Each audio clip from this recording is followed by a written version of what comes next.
вечер, гледате Отворено студио. Јас сум Боријан Јовановски, а гостин во овој дел од Отвореното студио е адвокатот Звонко Давидовиќ, познат на јавност како познавач на состојбите во судството, односно правосудството. Господине Давидовиќ, добро дојдовте. Повод за оваа покана е почетокот на една расправа која се отвори и во судскиот совет, но и во јавноста околу тоа што се случува со оној дел од судството кој остави многу хипотеки на целиот судски и правосуден систем и кој се рефлектираше генерално врз довербата на јавноста во судскиот систем. Кои се вашите информации? Дали сме на прагот на некаков процес во кој можеби ќе се случи некакво проветрување во судството? Јас постојано се надевам, али никако да го дочекаме тој миг. Значи, ова е состојба која со години трае.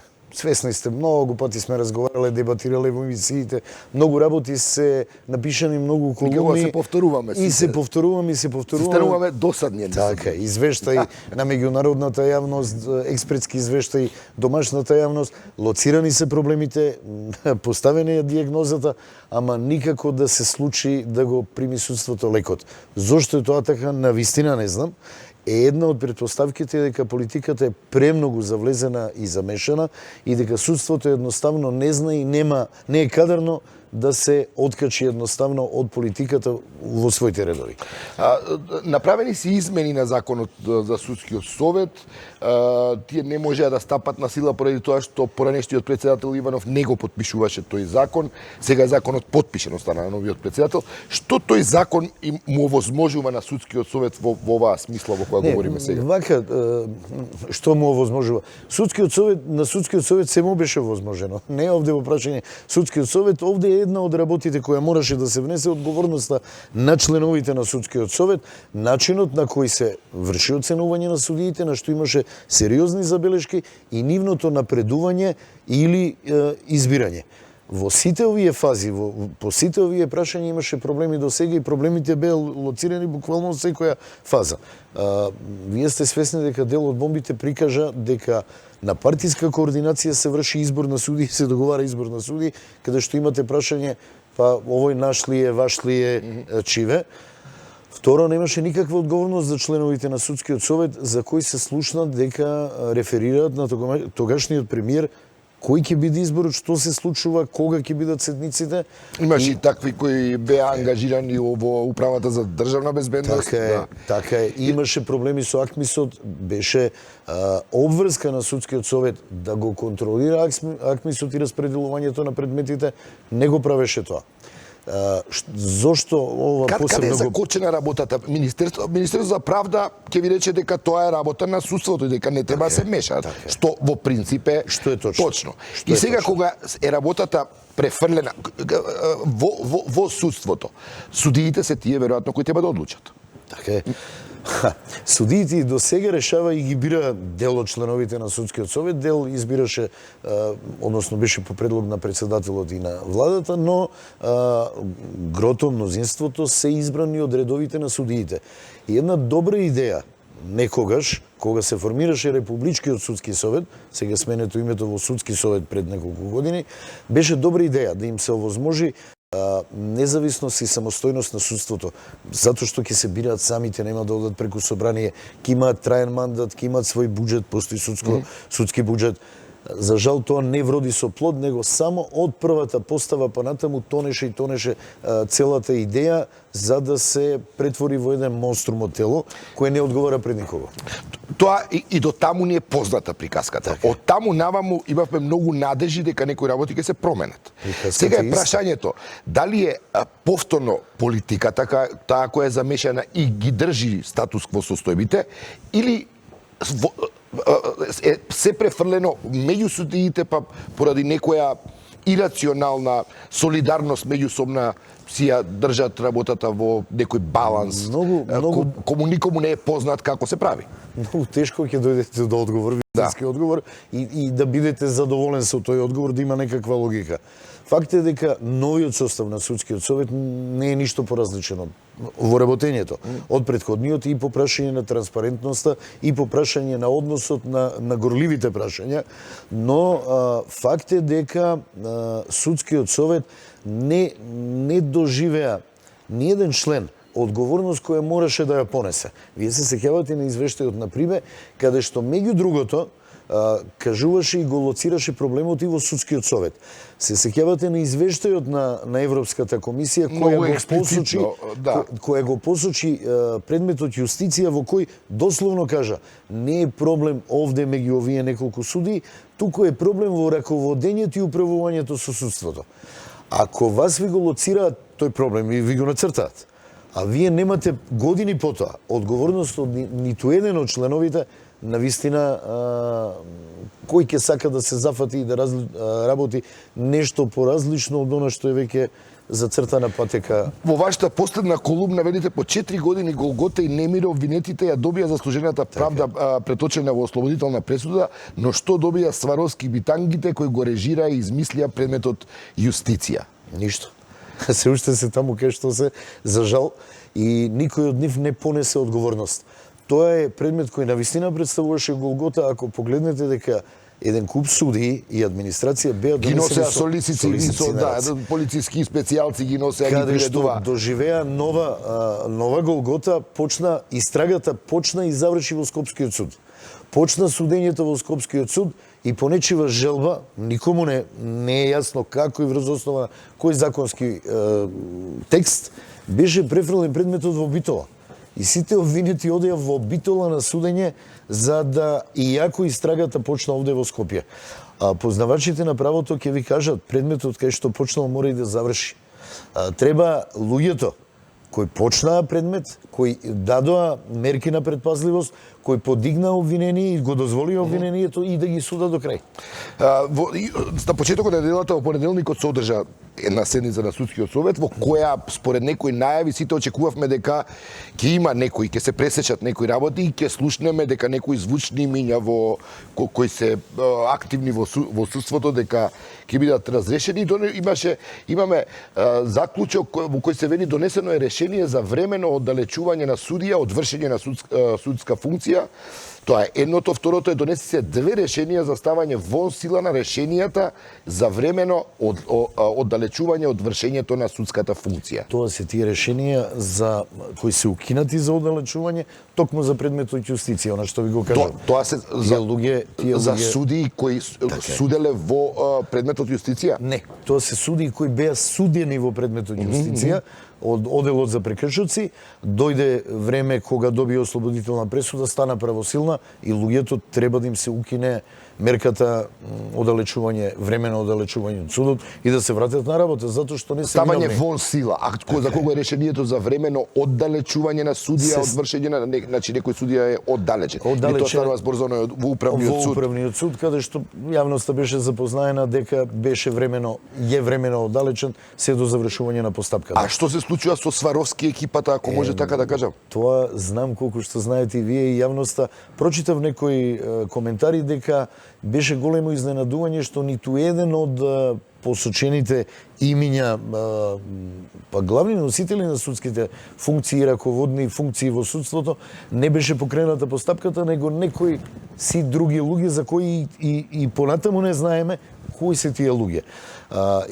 Судскиот совет требаше да биде транспарентен во своето работење. Токму заради ваквата состојба и ситуација во судството, и кога беа напаѓани членовите на судскиот совет, новата власт, условно кажано сегашната власт, кажа дека ќе направи се да го отвори судството и да биде потранспарентно. Такво нешто не се случи до денешен ден. Гледате дека апсолутно ништо ново, нема нов квалитет во нивното работење. Што е со Акмисот? Имате ли информации за Акмисот? Извештајот кој го направи Министерството на правда утврди, барем сите тоа го велат, иако не го видовме интегрално текстот и наодот на тој извештај, дека е манипулиран Акмисот. Така е. И кажа дури и бројка на предмети со кои е манипулирано. Да. И сега тоа е во рацете на обвинителството. Колку и што работи обвинителството, кое пак тој дел на Сваровски судството, затоа се формираше специјалното јавно обвинителство, ни таму немаме одговорности промени. Навистина не знам што се случува со тој предмет, но едно знам. Ако се лоцирани проблемите во АКМИСот, не се бара пошто пото некој да одговара и да заврши во затвор, него се бара да се утврди вистината и одговорноста на секој поединечно кој бил должен да внимава или да раководи и манипулира со АКМИСот. Тоа создава еден друг проблем. Ако ви имате ситуација во која е манипулирано со АКМИСот, злоупотреба на АКМИСот, имате ситуација прво што е со тие предмети со кои е манипулирано, колку се тие предмети реално законски пресудени, и втора работа, имате ситуација во која е големо прашање каков е квалитетот на судиите поради искажаните резултати во АКМИСот со кој е манипулирано. Што е, ги споменувате во колумната и со право? Предметите Ореше, ликвидација, шпион, Калдърмас, Биско око, детонатор, фаланга, тоа се предмети кои некои од нив не се ни довршени уопшто, уште се во некаква... Змис колку се уште трае. Трае и единица и двојка. Колку години трае Змисколко? Ја мислам дека едно 10 години. Ликвидација сте свесни. Што е патем со луѓето кои се обвинети во Змисколко? Можете да замислите какво е чувството да морате секоја покана да се јавите на суд. Тоа трае со години, 10 години се појавувате без никаков резултат и имате тежина. И како обвинети не може да работат, да имаат работно место. Вие сте бележени, дури и да работите и да ви виси на глава пресуда. Вие сте во судска постапка, има обвинение против вас и тоа не е ни малку пријатно. За сите овие предмети многу се зборуваше. Дури се покажува, ако се сеќавате програмата на ВМРО пред изборите, дел од овие предмети беше наведен во оној дел на правниот систем, дури дел од предметите не беа ни започнати. За шпион, за ликвидација понов предмет, каде што произлезе од Ореше, сите други предмети имаше сомневање во праведноста, во честноста, во начинот на постапување на судот. За жал, резултат немаме. Се зборуваше многу дека ќе се изврши една ревизија на судските предмети, исто како што се зборуваше ревизија на работењето на судиите. Што се со таа идеја околу и што мислите вие за таа идеја која беше едно време актуелна, но потоа ја некако исчезна околу тоа дека е потребно да се преиспитаат некои предмети, да се види дали се политички монтирани и водени како такви? Јас сум и ден денес за тоа, апсолутно, ако има сомневање. Видете, вие не можете само на обвинетите да им верувате, затоа што секој обвинет апсолутно нема да биде задоволен, но има и други показатели, пишува новинари, посочува и други правници, посочува експерти околу дел од предметите. Макар тие предмети треба да се отворат. Јас знам дека Зелена лупа се обидуваше тоа да го направи, но до денешен ден резултат нема. Вашата каква е процека? Постои ли политичка волја реално да се сменат некои работи и сиве овие натрупани хипотеки кои го оптеретуваат целиот систем судски и се разбира пред довербата кој судството има во јавност? Да постоеше политичка волја, мислам дека ќе се разрежеше. Вака постои... Дека доаѓаме тогаш до прашањето, ако викнеме сега политичар да му речеме, ќе рече да, ние секако тоа го поддржуваме, така треба, но ние не смееме се мешаме во судскиот систем. Политичка желба има, политичка волја мислам дека нема. Не е точно. Секој таков одговор каде што ќе ви кажат да, ние не можеме во судскиот систем да се мешаме. Ама секој закон одеше, верувајте ми, на координација и ускладување на двете партии. Најголемата опозициона и најголемата партија која е на власт. И они со своите тимови ги пеглаа своите ставови околу определени дури конкретни членови на законите. Јас сваќам дека тоа е израз на политичка волја и дека некаде треба. Но не можете за дел од законите, кои се системски закони за судството, кои се битни закони за судството, на тој начин да се однесувате. Можете да направите работна група од луѓе кои навистина го знаат проблемот од теренот, од праксата, од судница и да кажат што треба да се смени, што треба да се дополни или што треба да се укине. Но тоа до денешен ден не е направено. Многу лесно беше, ние не дојдовме во ситуација да понесат одговорност луѓето кои што го доведоа судството на вакво дереже. Дали според вас во текст се судски процеси во кој е очигледно политичко влијание? Или кои се по било која основа се водат поради не знам какви интереси кои се вон интересот на законот, правото и владењето на правото. Не можем да ви кажам да или не, зошто? Затоа што едно судство кое влече корен од судството кое го нарековме Сваровски и кое продолжува на исти начин да функционира, навистина не можете да ги разликувате веќе работите што е што. Јас би сакал да верувам дека нема мешање на политиката во судството, но пак од друга страна, ако нема одговорност за актерите кои го донесува судството на вакво дередже и истите и ден денес учествуваат во раководењето и пресудувањето и правораздавањето, многу тешко ќе можеме да кажеме дека политиката нема влијание. Дури тоа ви го тврдам и го напишав и неколку пати и го кажав, ја верувам дека на дел од судиите веќе и не им звони телефонот за да некој им порача пресуди или им нареди пресуди вака или онака. Они сами го прават тоа. Они дојдоа во ситуација да имаат еден клиентелистички однос на самоцензура, да знаат точно што се бара од нив и да го испорачаат тоа. Што е тоа некој флеш на страф? Апсолутно, И мислите дека тој страф уште постои? За жал, тој е менталниот склоп на добар дел од судиите. На добар дел од судиите. Не, сепак не на сите. Не, апсолутно не. Има, не можеме да генерализираме, има исклучително добри и паметни судии кои што и ден денес работат. И работат квалитетно, за жал не може да... Како е вашето мислење за актуелниот состав на судскиот совет?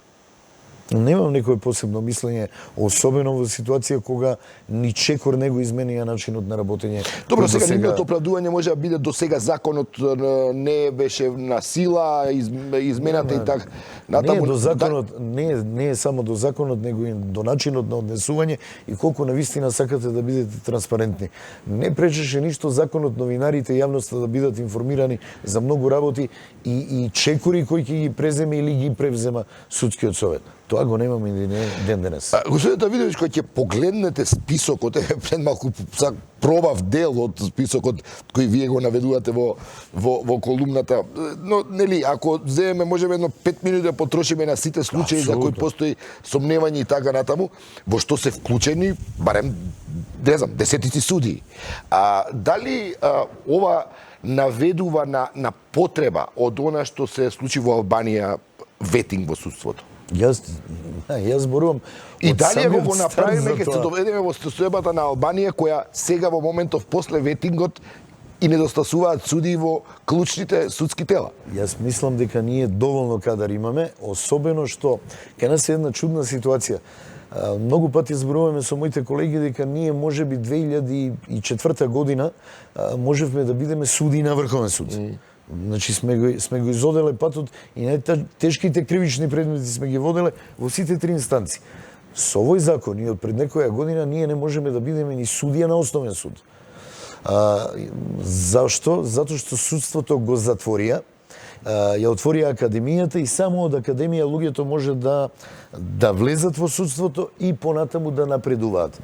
За жал тоа не е добро, им се ускратува таква можност и на стручните соработници, кои, верувајте ми, се исклучително добар судски кадар и се 15-20 години стручни соработници и ние од тие луѓе како да сме Америка, богата земја, се откажуваме. Таков кадар не ни треба. Се откажуваме од добар дел од адвокатите кои можеби би сакале да влезат и имаат искуство. Добар дел и во обвинителството, а секаде има мањак на кадар. Не е проблем дали ќе имаме, ние сме мала држава, а имаме кадар, имаме паметни луѓе и не се ова многу луѓе кои во судството би требало да ја понесат одговорноста. Но би расчистиле ситуацијата на она тргање ѓубре под килим. Ако за секого се утврди одговорноста, дури и на судиите кои не треба да ја понесат, ќе им биде полесно, затоа што никој нема да покажува во таа група, во таа некоја колективна одговорност и со прсти на нив, иако не заслужила. За крај да ве прашам и за адвокатите. Во која мера, знаете што, вие сте клучен дел во тој ланец, синџир на правосудниот систем. Но како да и вашата фела како да е уплашена, ја нема во јавноста, со ретки исклучоци како што сте вие. И во која мера адвокатите беа вклучени во тој клиентелистичко политички круг кој го инфицираше судството до една таква мера Мислам дека опасна. едно без друго не може и дека и адвокатите добар дел учествуваа во тоа и вие сте свесни, нивните имиња излегува во јавноста каде кој од јавните предпријатија добивал награда. Истото и сега се случува, за жал. Адвокатите се во главном борци за слобода и имаат големо влијание во јавноста, за жал молчат. Зошто е тоа така, на вистина не можам да сватам, затоа што ако се плашат, онда не се вистински адвокати.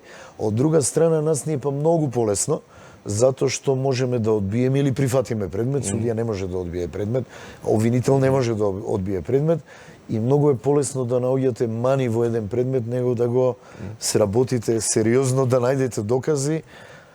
Така да нас ни е малку полесно, но не оправдува како фела која учествувала во село. И последно овој пат. Кое е вашето предвидување за специјалното јавно обвинителство? Дали мислите дека ќе излезе од овој лавиринт во кој е заглавено сега? Ќе мора. И која е неговата перспектива? Ќе мора, но мислам дека веќе не е време да биде така самостојно на овој начин, туку да биде во рамките на јавното обвинителство, во таа пирамида на јавното обвинителство, каде што својот делокруг на работење ќе го задржи и ќе продолжи понатаму да работи. Затоа што премногу време, пари и надеж и верба е дадена на тоа обвинителство и треба да испорача резултати. И треба да ни се овозможи тоа. За жал има и објективни и субјективни проблеми и потешкоти. Негој добар дел од луѓето не се задоволни и не го испорача резултатот кој се очекуваше. Дел оправдано, дел неоправдано, но мора да ги довршат и да го покажат резултатот.